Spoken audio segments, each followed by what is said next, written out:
গভীর রাতে ভাগীরথী নদীতে নৌকাডুবি নিখোঁজ এক ব্যক্তি।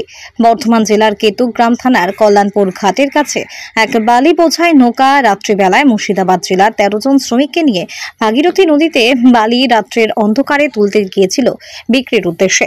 সেই মুহূর্তে কল্যাণপুর ঘাটের কাছে নৌকাটি ডুবে যায়।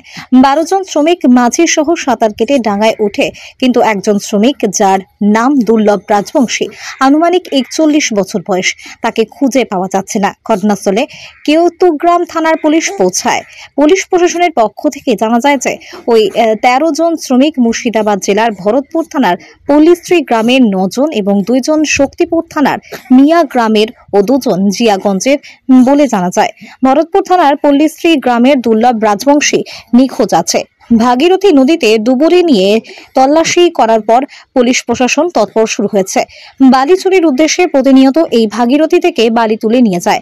আজ রাত্রিবেলায় কোন রকম বিপর্যয় নৌকাটি জলে তলিয়ে যায়। ভাগীরথীতে ১২ জন প্রাণে বাঁচে একজনকে খুঁজে। দাদা, এই যে নৌকা ডুবি কি বলবেন? নৌকা ডুবে ধরেন এরা সন্ধ্যাবেলায় আসে আর সকালে বাড়ি যায়। এখন কি করতে আসে? কি করতে বলছে, শুধু শুনি যে বালির নৌকায় যায়, বালির নৌকাতে আচ্ছা বালি তুলে বিক্রি করে, আচ্ছা। এইটাই। কিন্তু কোথায় থেকে তোলে, কোথায় থেকে এটা তো জানি না। আমরা গ্রামে থাকি। দিয়ে সেই ১৩ জনের লোক ছিল।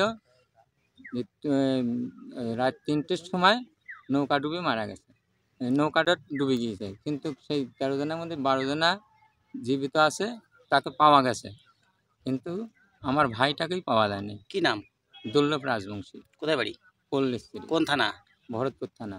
তারপর দিয়ে পাওয়া যায় নাই। এখন সেটাকে আমাদের কেতুগ্রামের প্রশাসন আসছে, তাদের কাছে জানানো হলো, তারা কি বলছে সেটাই জানতে চাই, যেটা ভালো হয়। কত বয়স হবে আপনার ভাইয়ের? হুম। ভাইয়ের ৪৫-৪৬। কি নাম বললেন? দুর্লভ রাজবংশী। আচ্ছা, আপনার কি নাম? আমার নাম সুনীল রাজবংশী। কোথায় বাড়ি? পল্লীশ্রী। কোন থানা? ভরতপুর থানায়।